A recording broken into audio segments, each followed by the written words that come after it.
आगरा में एक बार के बाउंसरों की गुंडागर्दी दिखाई दी। फतेहाबाद रोड पर स्थित एक बार के बाउंसरों ने एक फौजी के साथ बुरी तरीके से मारपीट की है। जवान को सड़क पर गिराकर पीटा गया है। पिटाई का ये वीडियो वायरल हो रहा है। इसमें बार के बाउंसर देखिए किस तरह से एक जवान को पीट रहे हैं।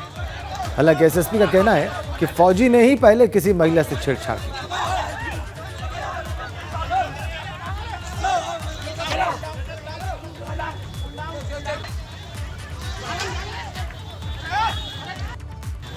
देखिए, एक फौजी जो था वो एक बार में गया था और वहां जाकर कुछ महिलाओं के साथ उसके द्वारा छेड़छाड़ की गई थी।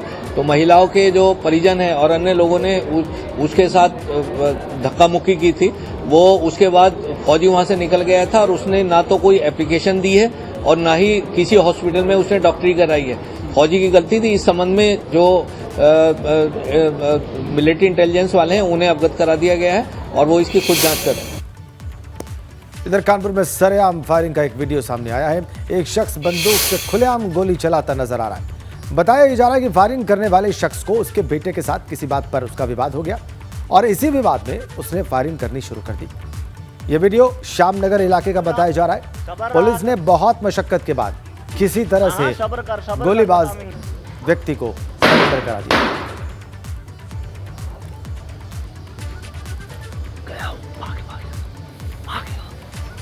अरे नहीं, वो गया। अरे नहीं।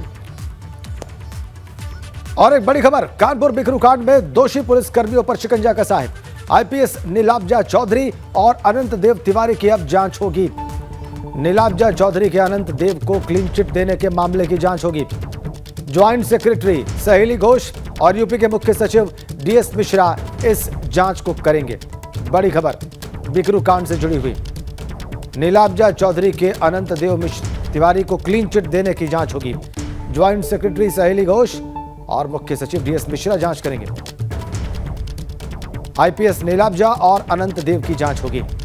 अनंत देव तिवारी को क्लीन चिट देने वाली आईपीएस नीलाब्जा चौधरी की जांच होगी।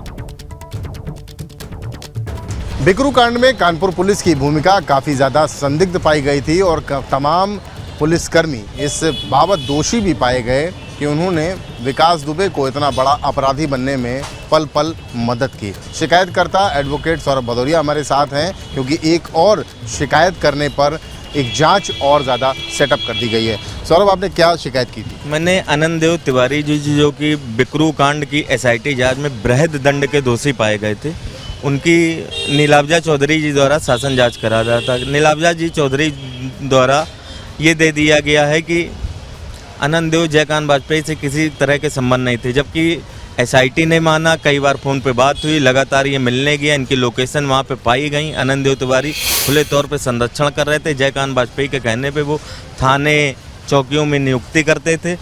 पूरे साक्ष्य थे, पूरे सबूत थे। कानपुर में कई हिस्ट्री सीटर अपराधी जुआ कराते थे, उनका अनंत देव तिवारी जी से सीधा संपर्क था, पूरा लेन देन होता था। ऐसे अधिकारी थे जिसकी जांच में लीपापोती करके इनको क्लीन चिट देने का काम किया गया था। मैंने पीएमओ में जिसकी शिकायत की थी, एक जांच गृह मंत्रालय भारत सरकार श्री सहेली घोष जी को जांच दी गई, दूसरी माननीय मुख्य सचिव श्री दुर्गा शंकर मिश्रा जी को दी गई है कि नीलाब्जा चौधरी जिन्होंने जांच की उनकी जांच की जाए एवं अनंत देव तिवारी की पूरी तरह से जाँच की जाए, ये बताया गया है। कौन लोग हैं जो बचाने की कोशिश कर रहे हैं? आप कह रहे हैं कि एसआईटी ने भी दोषी पाया, उसके बावजूद बचाने की कोशिश की जा रही है। देखिए, मुख्यमंत्री जी और एसीएस होम जी वो चाहते हैं कि बिकरू कांड के आरोपी जिनके विकास दुबे और जयकांत वाजपेयी से संबंध रहे, इनको संरक्षण देने, सबको कड़ी से कड़ी सजा मिले। परंतु स्थानीय पुलिस के कुछ लोग मिले हुए हैं, वही सारी लीपापोती कर रहे हैं। स्थानीय पुलिस लखनऊ की भी हो गई, कानपुर की भी हो गई, ये लोग कोई कार्रवाई नहीं कर रहे। कई बृहद दंड के दोषी पुलिसकर्मियों पे अभी तक कोई कार्रवाई नहीं की है। लगातार मैं शिकायत कर रहा हूँ कि जयकांत वाजपेयी का गिरोह रजिस्टर्ड किया जाए, आज तक रजिस्टर्ड नहीं किया गया। एसीपी क्षेत्राधिकारी नजीराबाद, क्षेत्राधिकारी सीसामऊ द्वारा एसआईटी जांच के बावजूद जयकांत वाजपेयी के शस्त्र लाइसेंस और पासपोर्ट लाइसेंस से गंभीर धाराएं हटा दी गई, उसको बचाने का कार्य किया जा रहा है। कानपुर से कैमरामैन पंकज निगम के साथ रतीश त्रिवेदी, एबीपी गंगा। इधर उत्तर प्रदेश में अवैध अतिक्रमण जो है, निर्माण जो है, उस पर बुलडोजर का एक्शन जारी है। इसी कड़ी में फर्रुखाबाद में एक बहुमंजिला इमारत को गिरा दिया गया। प्रशासन का कहना है कि 5 मंजिला इमारत सरकारी नाले के ऊपर बनाई गई थी। उधर श्रावस्ती में भी अतिक्रमण के खिलाफ कार्रवाई हुई है। सरकारी जमीन पर किए गए कब्जे को जेसीबी की मदद से हटा दिया गया।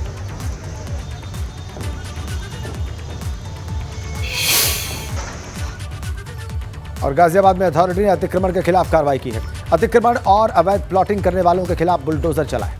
जीडीए ने मधुबन बापूधाम क्षेत्र के तुलसी विहार में अवैध कॉलोनियों पर बुलडोजर चलाए। इस क्षेत्र में अवैध दुकानें और 4 मंजिला इमारत बनाई जा रही थी। इसके खिलाफ अथॉरिटी ने कार्रवाई की।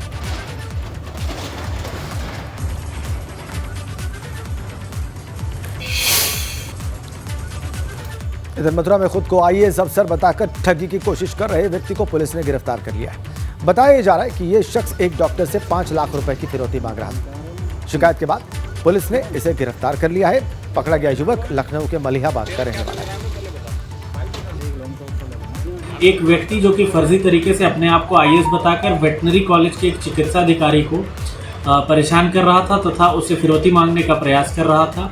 उसका आइडेंटिफिकेशन किया गया। आइडेंटिफिकेशन करने के उपरांत उपरोक्त व्यक्ति के फर्जी पाए जाने पर उसके विरुद्ध अभियोग पंजीकृत किया गया। अभियोग पंजीकृत करने के क्रम में अब इस व्यक्ति की गिरफ्तारी कर ली गई है। इसके विरुद्ध अग्रिम विधिक कार्रवाई की जा रही है। कहावत है, आपने सुनी होगी, एक तो चोरी ऊपर से सीना चोरी।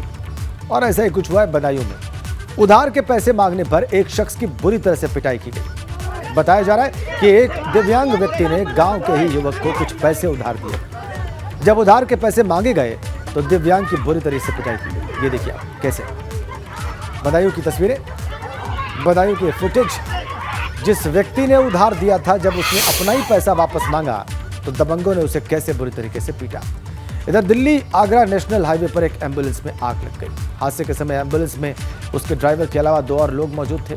गनीमत रही कि मौके पर मौजूद जवान ने किसी तरह से एम्बुलेंस का दरवाजा खोला और उसमें मौजूद लोगों को बाहर निकाला और इसी बात से उसकी जान बच गई। बताया जा रहा है कि इंजन में शॉर्ट सर्किट की वजह से यह आग लगी।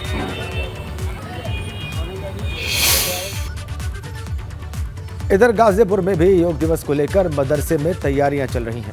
मदरसे के सभी छात्राओं को योग सिखाया जा रहा है। क्षमा करें, सभी छात्रों को योग सिखाया जा रहा है और सभी छात्रों को योग सुबह 6 बजे से 7 बजे तक कराया जाएगा। कॉलेज से 2 डॉक्टरान हजरात तशरीफ ले आए और इन्होंने बच्चों के सामने योग किया और बच्चों को कराया। बहुत अच्छा लगा।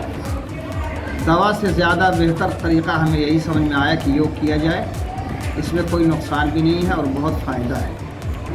और आज जो योग की शुरुआत हुई है, कुरान करीम की मुक़द्दस आयत करीमा की तिलावत से हुई और उसके बाद फिर डॉक्टर साहब ने अपनी भरपूर ज़हानत का इजहार करते हुए बच्चों को तालीम दी। इधर गाजियाबाद में विश्व योग दिवस को लेकर तैयारियां की जा रही हैं।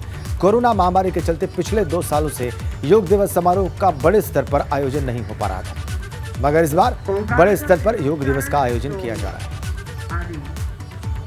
कल आप देखेंगे कि कोई गली मोहल्ला ऐसा नहीं होगा कि जहां योग की क्लासेस ना चलेंगी और लोग स्वतः ही प्रेरणा से लोग आगे आ रहे हैं। जीवन की एक अच्छी शैली है और जिसे भारत के अंदर जिसका जन्म हुआ और ये अंतर्राष्ट्रीय स्तर पर इसको मान्यता प्राप्त हुई है। कुछ लोग इसे हिंदू मुसलमान के नज़रिए से, धर्म के नज़रिए से देखते हैं, तो मैं उन सभी से ये कहूँगा कि ये योग जो है ना हिंदू है ना मुसलमान है ना कोई और धर्म है। ये एक विद्या है जिसे हजारों लाखों साल से हमारे ऋषि मुनियों ने अपनाया है और ये भारत की मिट्टी के साथ जुड़ी हुई एक परंपरा है और एक अच्छी चीज़ है, तो इसको सभी को अपनाना चाहिए।